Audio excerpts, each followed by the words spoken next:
ನೀವು ಭಾಳ ಸರಳವಾಗಿ ನಿಮ್ಮ ಮನೆಯಲ್ಲಿ ದವಸ ಧಾನ್ಯಗಳು ವೃದ್ಧಿ ಆಗಬೇಕು.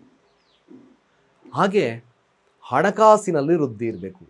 ಗುರುವಾರ ಭಾಳ ವಿಶೇಷವಾಗಿರ್ತಕ್ಕಂಥದ್ದು ಹಳದಿ ವಸ್ತ್ರ, 5 ಅರಿಶಿಣದ ಕೊಂಬನ್ನು ತಗೊಳ್ಳಿ, ಅದನ್ನು ಚೆನ್ನಾಗಿ ಸುತ್ತಿ 5 ಕೊಂಬುಗಳನ್ನು, ಹಾಗೆ ಅದರ ಮೇಲೆ ಒಂದು ಕೆಂಪು ದಾರವನ್ನು 5 ಸುತ್ತುಗಳನ್ನಾಗಿ ಸುತ್ತಿ, ನೀವು ಅಕ್ಕಿ ಒಂದು ಡಬ್ಬದಲ್ಲ ಕೆಳಗೆ ಅಥವಾ ಧಾನ್ಯಗಳು ಗೋಧಿಯಲ್ಲಿ ಅಥವಾ ರಾಗಿಯಲ್ಲಿ ಇಡ್ತಕ್ಕಂಥ ಕೆಲಸವನ್ನು ಮಾಡಿ.